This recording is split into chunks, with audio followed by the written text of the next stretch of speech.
Good day, everybody. What happened? Where have we been for the past 2 months? Well, I was going to talk a little bit about that today, and luckily for us, a furry by the name of Soatok recently posted some articles that I'm going to discuss here today to kind of just go over a little bit as to sort of what I've been up to for the past 2 months, basically, and basically go over some sort of a little bit of a rantish kind of a thing that reading some of these things had. Now, for those of you who don't know who Soatok is, they're a furry blogger who normally does things about cryptography. You know, the good kind of crypto, the crypto before the finance sort of fraudy coin, like computer coin thing took over that phrase, right? The original, the OG crypto, the cryptography spaces on IT spaces. They recently did an article about work from home and about in sort of response to those things. And I wanted to talk about those two articles a little bit today. But also talk about a little bit about the workspace and sort of how it's impacted me negatively for the past few months. And I think I've finally gotten out of the hole a little bit so I could start to do more videos and maybe start to do more articles. But this video is sort of going to be a little rant, maybe a little bit of a rant, maybe a little bit of a get the toxic stuff out, get all this nonsense out so we can start covering furry news again. And I think it's been long overdue for a thing, but last time we saw each other was before I was going out to Furcon, and Furcon. Before I did that, I did a good video about a good topic, which was the reason that people go out to conventions. The purpose that they do so, and I'm starting to do it more for I want to go see my friends and hang out with them a bit. And this sort of furry costume thing is sort of an excuse to do that, and usually some hotel space somewhere. But that's starting to change a little bit. I did put in for the Midwest Fur Fest room lottery with some friends. Didn't work out. So I won't be at Midwest Fur Fest this year. So I'll make that announcement here. I'll probably will still use that time off for something along those lines. Hang out with those friends in another venue, basically. But at the end of the day, the world goes on and things like that. But at the end of the day, so basically, I got home from Furcon, and interestingly, I took the train sort of to get there a little bit. I talked about that, but the train got delayed by like a whole day because they had a computer system issue. Ironically, right? So by the time instead of having that day off that I gave myself after the convention to unpack, unwind, record a video about things, I basically got off the train, went right to work. Luckily, the train station's not too far from where I work. It's actually kind of between, where I work and where I live. So it was sort of like kind of convenient in that way. So I got to work basically right on time. It's like I got off the train, got to work, and then I worked, and then I worked, and then I worked, and then I worked, and then I worked. Because even before I went to Furcon, I was given a project that another person who was in a position similar to mine, but a little bit more senior, basically left to rot before basically leaving the company. They had basically had a project, they were working into it in late 2022. The customer wasn't happy with the quality of that particular project, so they wanted people to go out and do those things again. And by the time I had the customer and the job in my hand, I was sort of trying to catch up with a moving train. I had to redevelop. There was sort of a thing that I had to redevelop a process. They didn't really develop the process. They didn't have like documentation, so I had to develop documentation, and then I had to figure out where the moving target was so that I can recreate basically a delivery process for the customer, and it was a lot, right? But I'm finally at the point. I've had the project for about 3 months now.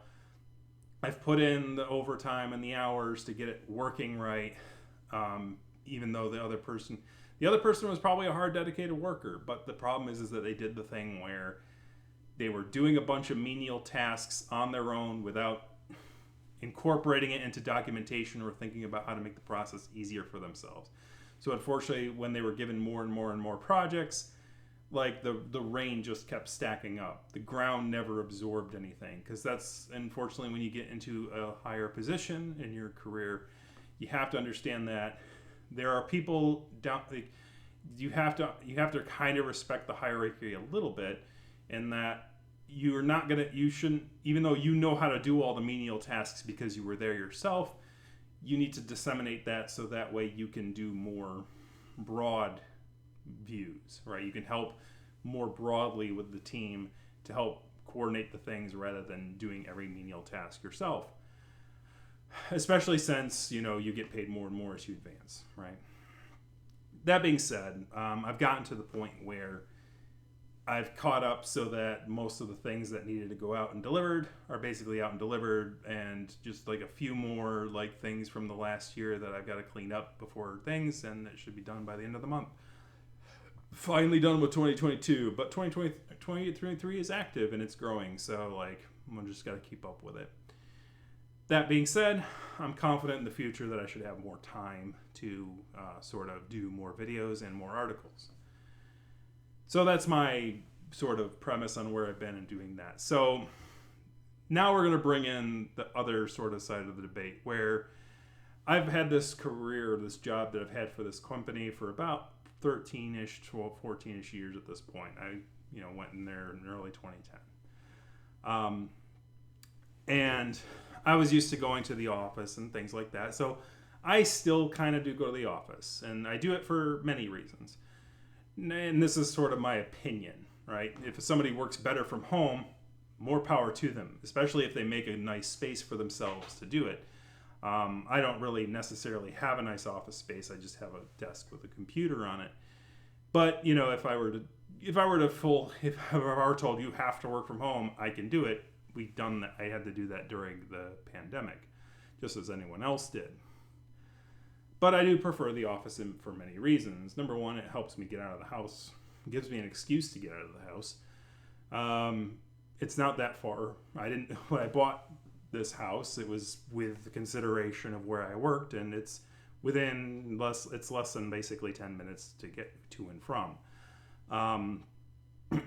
There's also the concept of basically heating and cooling. Like during the winter months, the office is going to be heated, so I might as well go into the office and leave this place to cool, and not run the heater all that hot, and save on natural gas, right? Save on heating costs for this place, since the office is going to be heated whether I'm there or not. So I might as well protect the planet a little bit by spending some gas to get to the workplace and then come back, rather than using gas all day by staying here, right?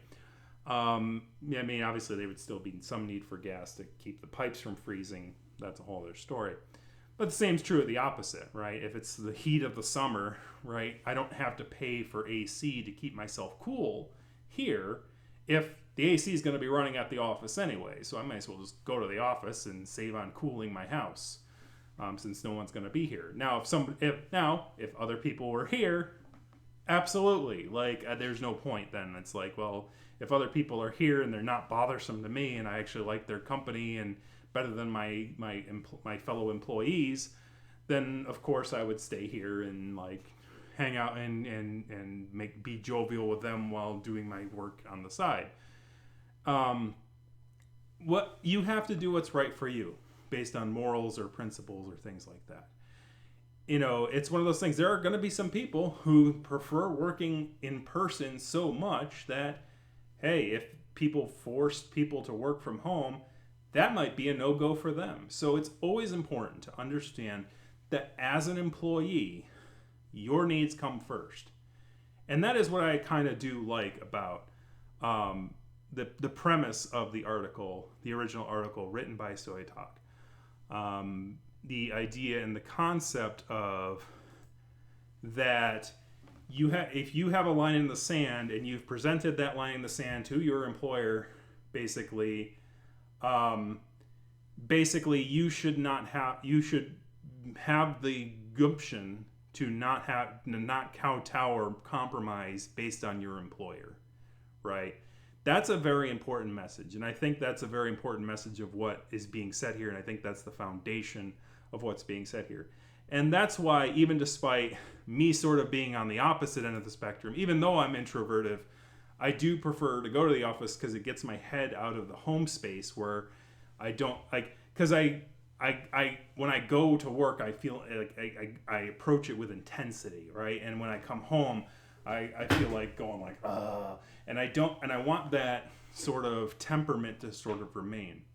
And I get free coffee at work, so there's that too. Like if I work from home, I'm having to buy my own coffee and whatnot. But some people, that's a worthy sacrifice, right? It's like, I'm going to buy my own coffee. I don't have to use the company's coffee. But that's another perk and another benefit, right, of going to the office. That, and you can, at the office, you can sometimes hear some crosstalk and know sometimes some crap is coming your way, right? Because you hear like, oh, that thing, that's sort of related to my project, so I overheard that, so I might be able to get ahead of that kind of a thing. Whereas at home, when you're using just Microsoft Teams or some sort of like interpersonal kind of communication device, you may not overhear something like that. You may not overhear some sort of gossip that is work related, right? That could like give you a one-up on, BS incoming, right?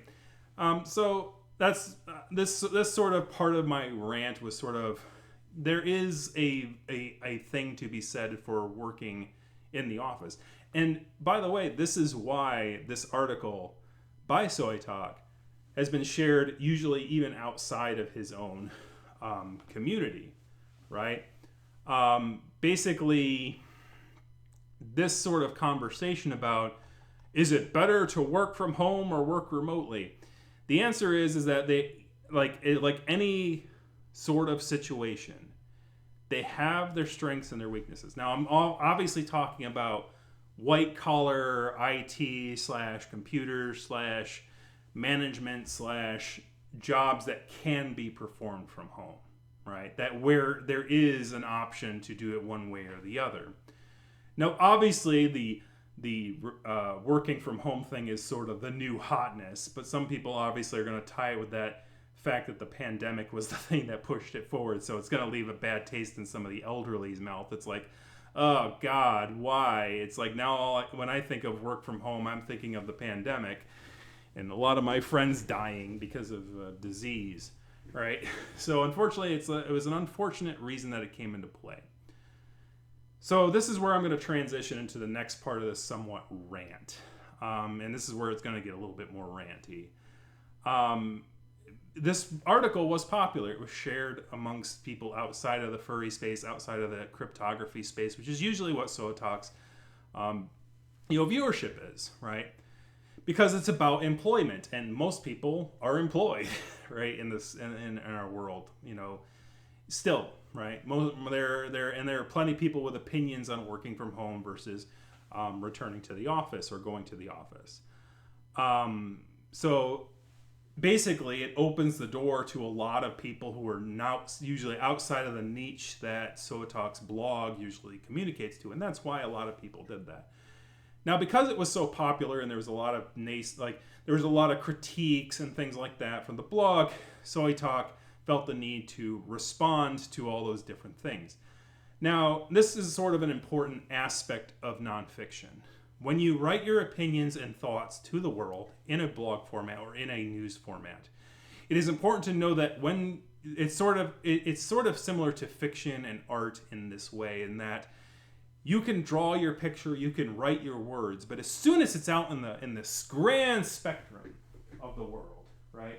As soon as it's out there and you set it free, it's no longer really yours. And so when people conversate about your work, in my opinion, I'm very much a laissez-faire kind of rue. Like I'm very much it's out in the world, leave it alone, let people have their discussions, disagree with it, state their own opinions on it, and things like that.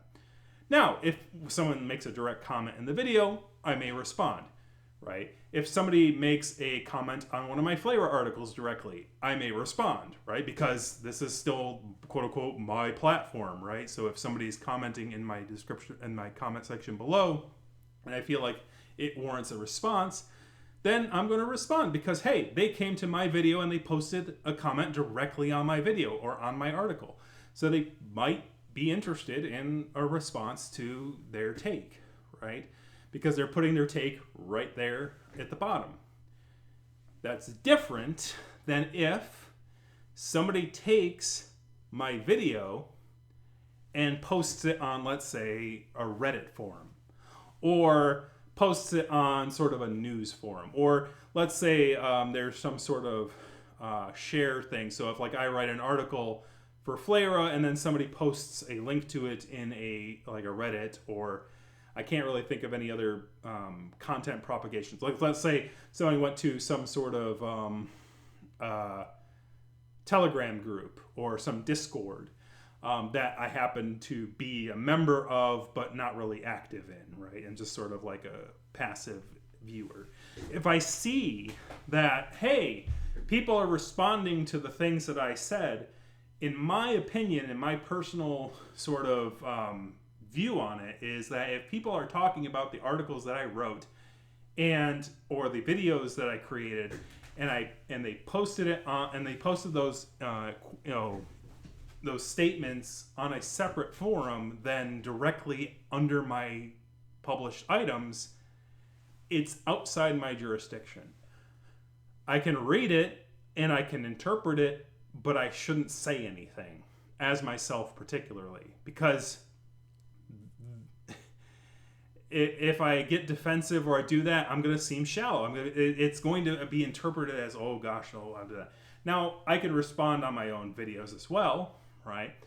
But still, not the greatest thing. And by the way, when it comes to congealing all the criticisms that an article that you can get for yourself, there is this temptation and this situation where you can accidentally, converge all of the criticisms or other takes about the situation as a homogenous whole. It's way too tempting to take the omnibus of the people on the internet and create them into one caricature.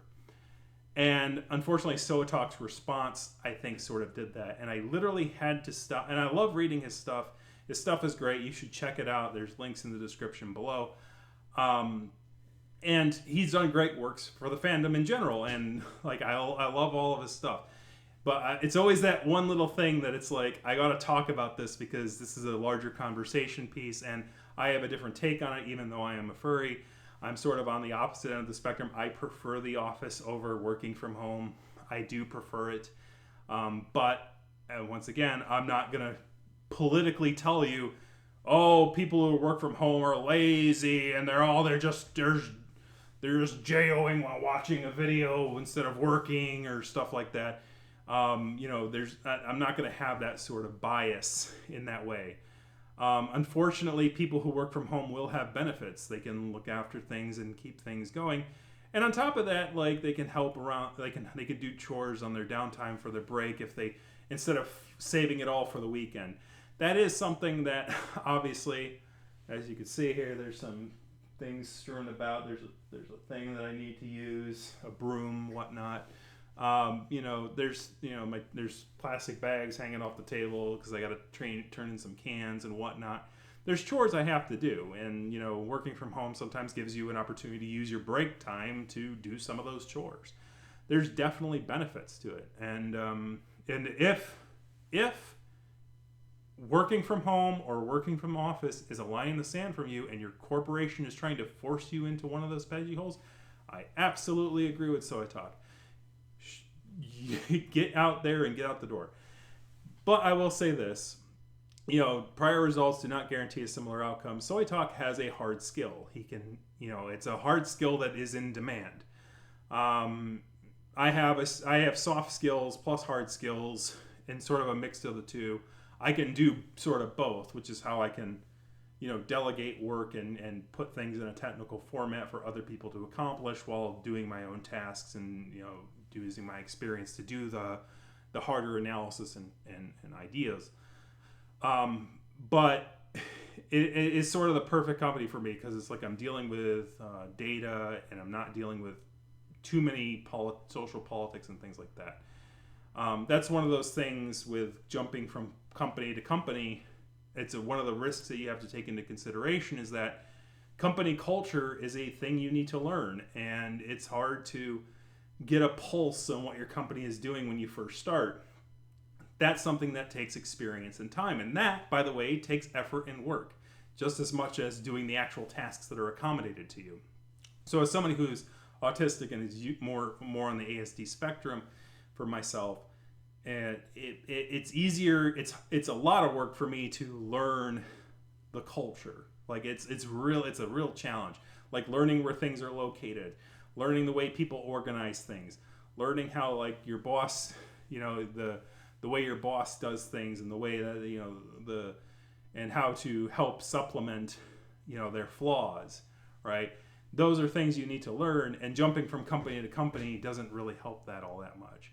Now, does that mean that I don't get paid as much? Because obviously jumping from corporation to corporation is how you get paid more these days, according to the internet. That's true, but I make use of my money to make sure that I am comfortable and that I'm not overextending myself, and I've done just fine. I'm almost out of debt completely. So I have no desire for more money. More time would be great. More money is not really on my agenda. But it's one of those things where I kind of knew that the ball was dropping because I was putting in 40 to 42 hour weeks from the pandemic up until early 2023. And I knew the shoe was going to drop because there's always cycles in the company that I work in. I've learned that over time where like all of a sudden like a bunch of things weren't done right by some other group in the company, and now I've got to step in because they're going to throw this job at me, and now my hours are going to go from like 40 to 50 to 55-ish. That happens every once in a while, but it's like sort of my job and my goal to go, okay, I'm going to make up for that deficit. Somebody else didn't put the time into this that should have been taken to organize this, so now I've got to put in that time to organize this to bring it back down to basically a tenable spot. And I'm able to do that in a couple of months, right? You work your way out of a time deficit just as you work your way out of a thing deficit. But once again, tangent, but I'm ranting because, that's sort of been my last few months. So all this furry stuff has been kind of set aside. But the rant here, also, by the way, one thing to note, even though you jump from corporation to corporation to get quick pay raises, right, every once in a while, I will note that there has been a recent phenomenon, and I'll link up the video up here, that How Money Works has talked about, and that is HR departments are starting to make the interview process more intensive, and there's two reasons for that. Number one, it makes it so that if you're currently working for a company, you have to put PTO in and basically take more time off in order to do interviews for that different company. And number two, it makes it so that you sort of get this whole sunk time fallacy in it, where you've gone through like 3 rounds of interviews, or 4 or 5, or X amount of interviews, and you're like, I spent all this time on this interview, I really need to take this job because I've spent so much time and wasted so much effort on this interview process already, that if I walk out the door just because they won't give me the exact dollar amount that I'm looking for, basically means that I wasted all that time, right? So they might be able to negotiate a lower price for you because they were able to basically give you basically they made you put a lot of skin in the game by doing all those interviews. But he describes it more better and more succinctly than I can. The video's up there if you want to view it. So keep that in mind if you're doing the whole, what I call rock climbing the corporate ladder by jumping from company to company. There is some drawbacks to it, even though it's the new sexiness in the employee world. To me, I don't have to do all that work and effort of jumping from here to here. I can utilize the space that I have created for myself in my current job, in my current company, to do things comfortably, pay off my debts, and use those, you know, that free that money that I use for my freed up debts to, you know, do better for myself for the future and save up for retirement. Sexy things that aren't sexy, in essence. But once again, it's a very personal thing. That's why talking about jobs and stuff like that is very important to people. And of course, a lot of quote unquote strangers commented on Soatok's article, and Soatok responded with this particular thing. Now, I will say this: I don't care if strangers take me seriously. And so that main statement is basically a lot of the people who are non-furries, and this is where he's saying my blog is a furry blog first, and this is where I kind of agree with him, is there was a lot of outsiders like looking into his thing and it's like, I can't take you seriously because you're just a furry. And yeah, that's dumb. Which is why I think this video and me talking about this is important, because I'm a furry and I'm about to criticize a major point in this sort of rebuttal that he made to the internet. That sort of like made me throw my hands up, and I had to actually stop reading it because I was like, I was a bit triggered, I will admit. And I'm building it up because it's funny in ways, because I was triggered about a week ago. It's been about a week since this was published. So I can let a look at it in hindsight. But basically, I would agree with that, right? You shouldn't disassociate. You shouldn't take like somebody's online persona or fursona as a means of disavowing or anything they're saying and whatnot.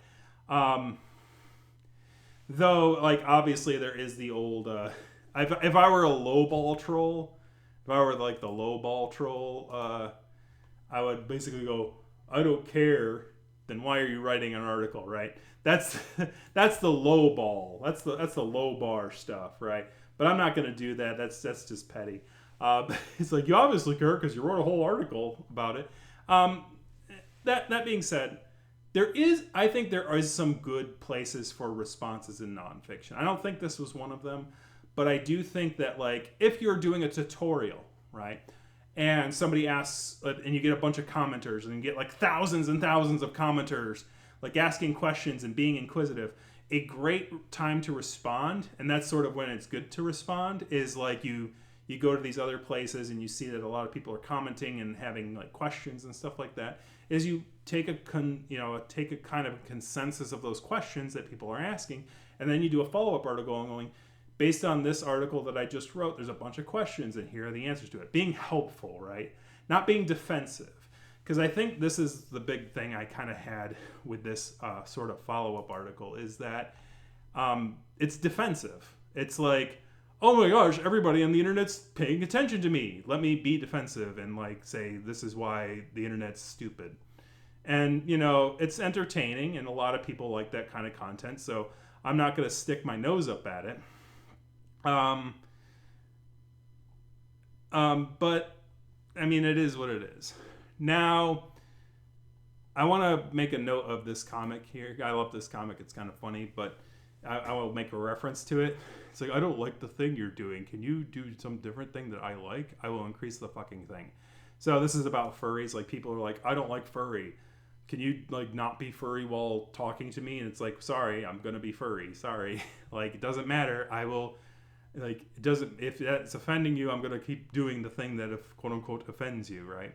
That's sort of what that take is. And I want to put a pin on that because we're going to basically go over to the thing here. All right. So what is the thing that sort of triggered me here? And I'm sort of looking through the article a little impromptu.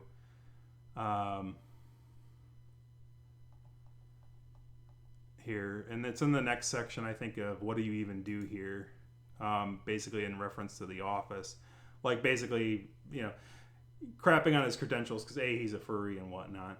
But you can read the full thing in context at the link in the description. I advise that you always do so. Never ever listen to somebody just randomly rambling on the internet about things. But what was the what was the paragraph I stopped at? It was this one.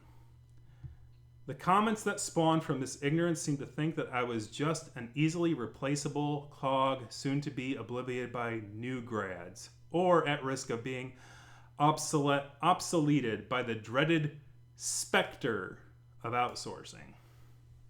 The specter of outsourcing.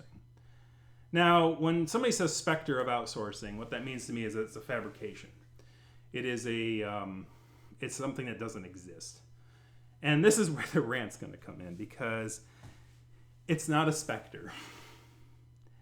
You want to know how I know it's not a specter? Because the reason I've been putting in 50-hour weeks over the past few months, right, is because that specter is real. I am covered with ectoplasm. Put an EKG meter up to my freaking snout, and it's going to go beer, beer, beer. So when I read that line, I was triggered. And the reason I was triggered is because I'm a furry who likes to write furry nonfiction. And here this furry is writing nonfiction about how this thing is an absolute fiction. And I can't do my thing of writing nonfiction in the furry fandom because I'm busy dealing with basically the fallout of my corporation's decision to start outsourcing. Okay? And as people getting older who were hired there originally for these things or just leaving of their own fruition, basically it's causing the talent pool to get smaller and smaller. And since I'm one of the more senior people there, even I've been there longer than my boss has even been there, it makes it so that it falls onto smaller groups of people. Though I will say outsourcing does have its benefits. I've trained people in the other country to do things that they can usually have done by the time I'm even in the office on Monday. And basically by the time Wednesday rolls around, we're ready to make the deliveries, baby. That used to take all freaking week. So once you get things down to an absolute science and do that thing properly and train them properly, it works okay. But that's the thing. You have to spend a lot more time being careful and training and documentation, because if you flub it up, you're going to have to do it again. And then again, and then again. And the problem is that as I train them out to do some of the easier kind of lowball stuff that's easy for me to document because I'm experienced at it, they want me to try to outsource some of a little more advanced tasks that I'm doing. And it takes a lot longer and a lot more effort to do that without running into improv situations, right? Because the people I'm outsourcing to can't do improv all that well. It's not something they do. It's literally like those auto driving cars, those AI driven cars or those autopilot cars that Teslas or whatever's do, and they run into a situation that they don't know how to deal with. Basically, the decision they make to do most of the time is stop. Even if it's not the greatest thing you can do. Sometimes when you don't know what you're doing in a situation when you're driving, the worst thing you can do is stop.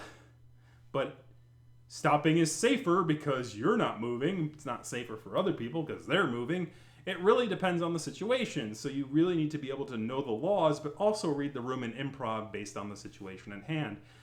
And that's the same with any task, especially if you're doing a task that requires relative thought. So you don't want to stop all the time. So you want to make sure that you've got the process down to such a science where they don't have to stop and wait for you to come in the morning through halfway through their shift because they're in a different time zone for you to have to stop and explain everything to them. And so that way things keep moving, right? And that's a challenge. But I can tell you what it's not. It's not a fucking specter.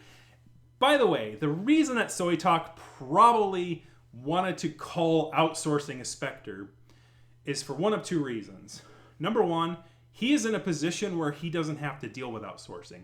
The reason he doesn't have to deal with outsourcing is because he works in cryptography and cybersecurity.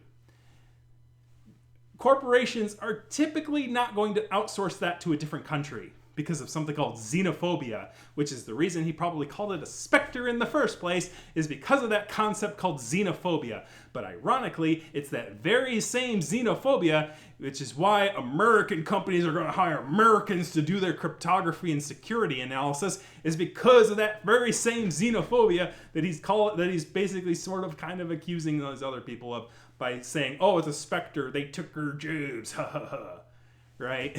So that's sort of where I'm going on that rant. But he's also probably doing it for a second reason. And my assumption here is that the reason that he's saying this is because he wants to, he believes that work from home is the best thing since sliced bread, and he wants the entire universe to frickin' do the work from home because he just can't.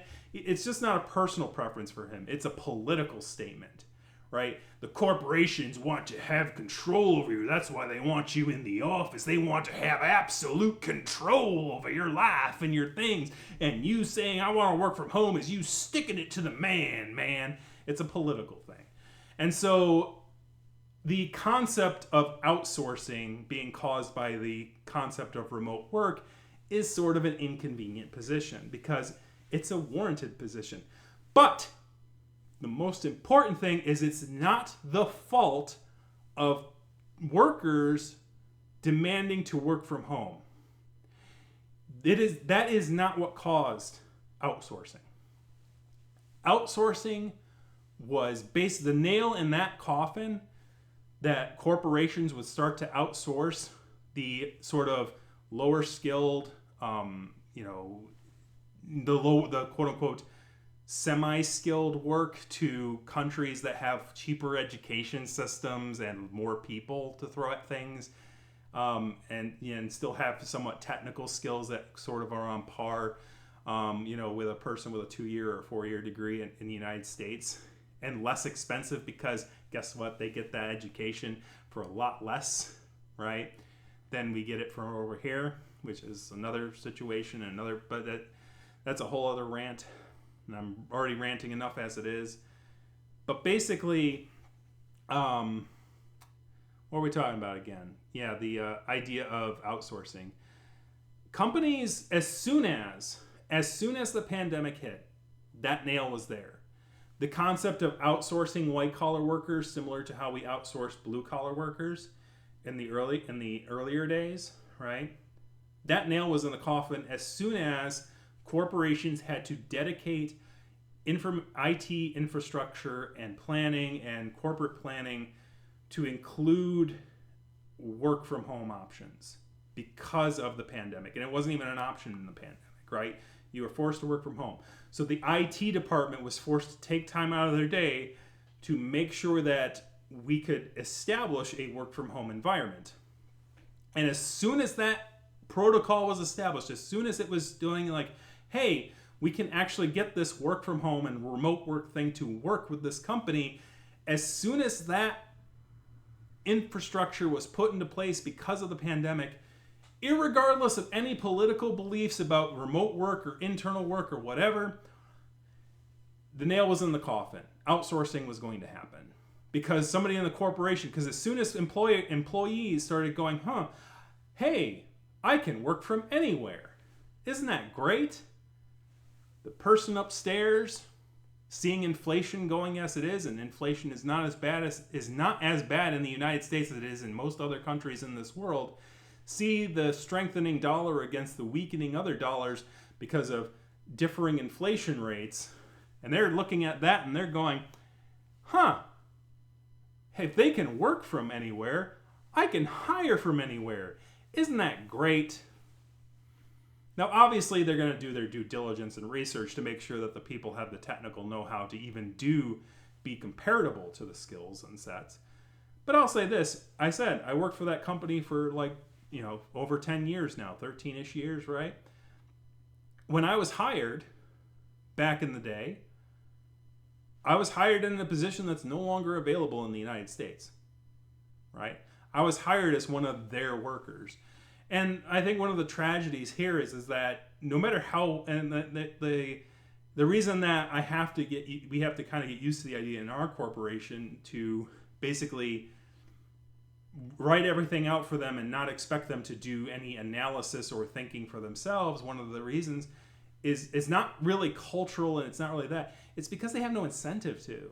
Like, the reason that I got myself promoted within the company is because I asked questions. I was inquisitive.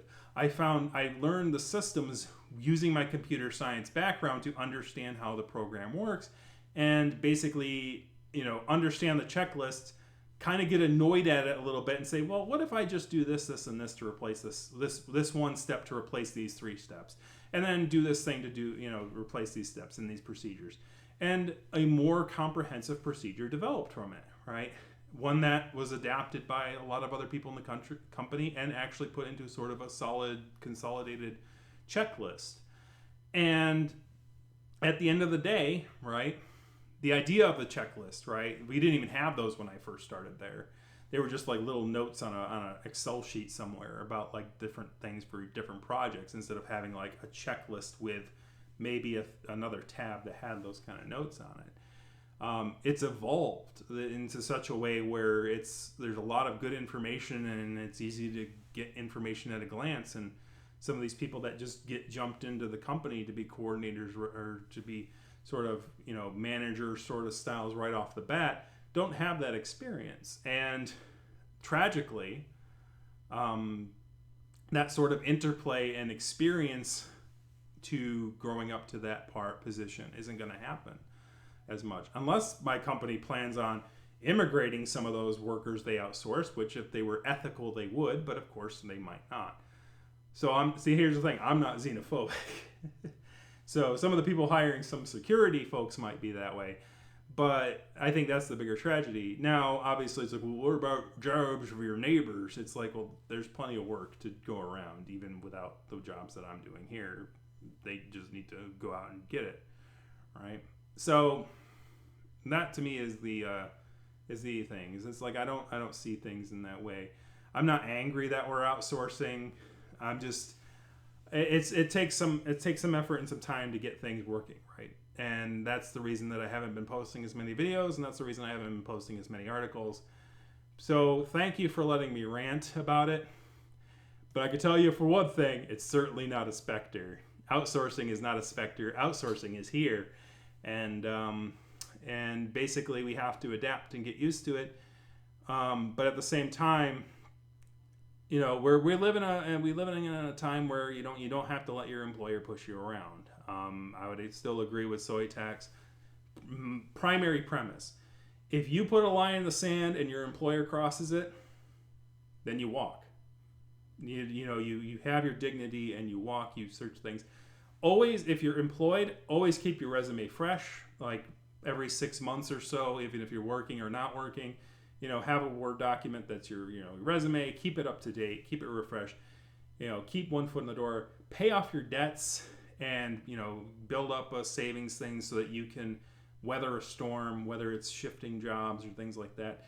Because once you work your way into that position, you have more freedom to do those things, or to deal with emergencies as they come up. Be kind to yourself, because your employer is not going to do it for you. And if you're not kind to yourself, then you're gonna feel much more desperate at work. You're gonna be making judgment calls based on desperation rather than good conscience, right? Those are the foundational things that I would advise. Once again, prior results do not guarantee a similar outcome, and everyone's positioning is different.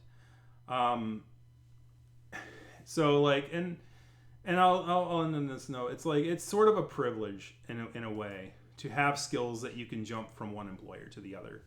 And if people are complaining, oh, well, he's just one of the privileged ones, he's lucky, and like it's really a fight out here, it might be for those commenters.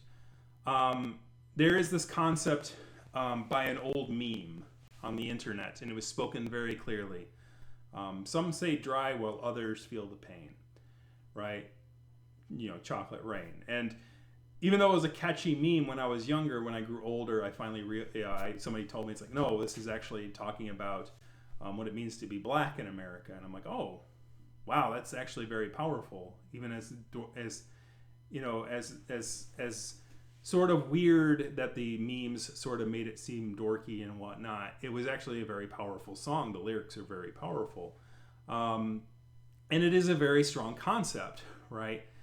In a tumultuous work environment, if you have a hard skill like Soatok does, if the winds of change come, people like him, and right now people like I, are going to stay dry. We're not going to feel as much pain because we have skills that are useful to our employers or whoever we get employed by.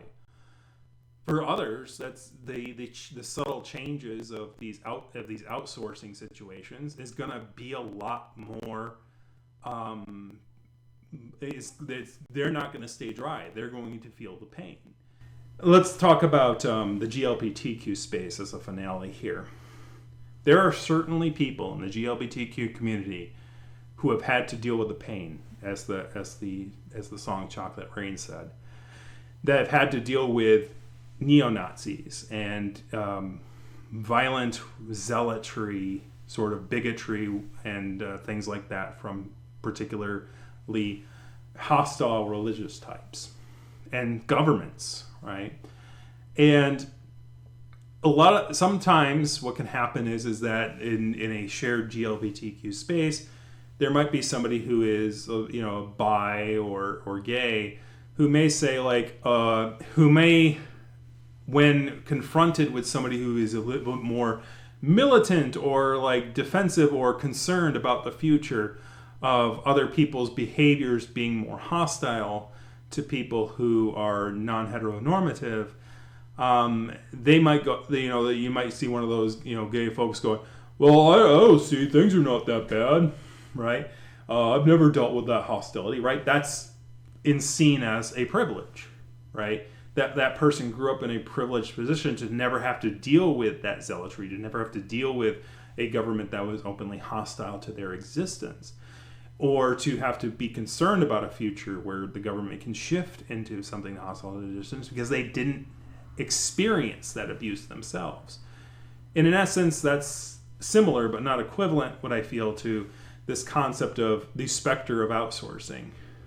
For people who haven't had to deal with it because they're in a privileged position to not have to deal with it, it's very easy to go to caricaturize them and go, they took my jobs, and like do that little silly stuff. But at the end of the day, they exist, and yes, their jobs did get outsourced. The jobs that they enjoyed doing got outsourced, right? And now they have to adapt to try to do jobs that they might not enjoy so much, or they may have to find a new company under duress. That's what happened to the people who were the data technicians who were just hired on right before we outsourced. They were brought into a meeting and they were saying, well, we're going to keep, you guys are going to, work until about this month, and then we're going to basically replace all y'all, right? And then the coordinators were brought in. And I really wish I had the gumption. To have asked the people who were in that sort of the more project managerial role to look around the room when they announced that and go, hey, how many of you here were data technicians when you started out? And then basically everyone would have probably raised their hand in that room because we've all been there for a while. Like I know basically them all by name, which is hard for me because I'm bad with names. Like if I mispronounce Soatok at any point in this video. My apologies, but I've never heard your name spoken out loud. You can ask Raikin about that one. But here's the thing. Soikin's got a very good blog. At the end, this was just a criticism, a different perspective, if you will, on a situation that seems to have a lot of interest. But my position's a little bit different than his, and I thought it was a different limelight to present to that. So what do you think about that sort of situation? Have you experienced outsourcing of your office work? If you're an office worker, let me know what you think about all that. Kick that like, kick the subscribe button, kick a comment in the comment section for any other those things you have. Feel free to share this video around, and thank you very much for watching. This one was a bit longer, probably about 50 minutes. I'm guessing at this point. I don't know the time. Yeah, 50 minutes. Wow, I'm good. But I mean, it's been a while, so I figured you guys could use a longer one, and I think it's an interesting topic. So thank you guys very much for watching, and we'll see you guys next time. Have a good one.